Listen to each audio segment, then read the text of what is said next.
মুস্তাফিজুর রহমান আপনি লিখেছেন, কোরআন কারীম যদি ভুলবশত পায়ে লাগে অথবা নিচে পড়ে যায়, করণীয় কি? ভুলবশত পায়ে লাগলে অথবা নিচে পড়ে গেলে আল্লাহর কাছে মাপ চাইতে হবে, যদি এটা অনিচ্ছাকৃত, তারপরে মাপ চাই নিতে হবে, এবং সেই সাথে ভবিষ্যতে যেন এরকমটি না হয় সেজন্য সাবধানতা অবলম্বন করতে হবে।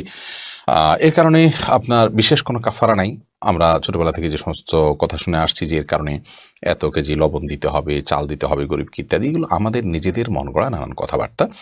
মূলত যদি পড়ে যায়, ইচ্ছাকৃত নয় বরং ভুলে পড়ে গেছে, তাহলে সেক্ষেত্রে সেটার কারণে আপনার বিশেষ কোনো করণীয় নাই, সামনে থেকে সাবধানতা অবলম্বন করতে হবে, এবং যেটি হয়ে গেছে আল্লাহ কোরআনের প্রতি অনিচ্ছাকৃত, তার জন্য আল্লাহর কাছে মাপ চাইতে হবে। প্রতি নীর ইয়ারি থেকে আপনি লিখেছেন, ভাঙা প্লেটে খাওয়া যাবে কিনা? ভাঙা প্লেটে খাওয়া যাবে, কোনো অসুবিধা নেই। ভাঙা আয়নায় মাথা চেহারা দেখা যাবে, সেটাতে কোনো অসুবিধা নেই।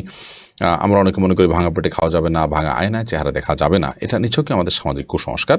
ভাঙা প্লেটে ভাঙা অংশে জীবাণু থাকতে পারে, সেজন্য আপনি ওইটাতে খেলে অস্বাস্থ্যকর হতে পারে, সেটা তো আপনার একান্ত স্বাস্থ্যগত বিষয়, বাট সেটাও তো নিশ্চিত নয়। বিধায় ভাঙা প্লেটে খেলে যে গুনাহ হয়ে যাবে বা নাজায়েজ হবে, এটা সেরকম নয়। এবং ভাঙা আয়নায় চেহারা দেখলে কোনো অসুবিধা হবে না।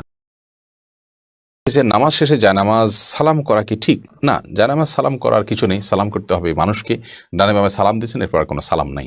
এরপরে কোনো কারোর সাথে আপনার হঠাৎ সাক্ষাৎ হয়েছে, সেই জায়গা থেকে আপনি সালাম দিতে পারেন, কিন্তু জায়নামাজকে সালাম দেয়া এটি কোরআন সুন্নাহর কোনো নির্দেশনা নয়। এটি যদি সালাতের অংশ মনে করি কেউ, সালাত পরবর্তী করণীয় মনে করেন কেউ, শরিয়া দৃষ্টিকোণ থেকে, ইসলামের দৃষ্টিকোণ থেকে, তাহলে সেটি বরং বিদআতে পর্যবেসিত হবে। ইসলামের নামে মন গড়া কোনো কিছু করলে সওয়াব হয় না, বরং আরও বিপরীতে গুনাহ হয়।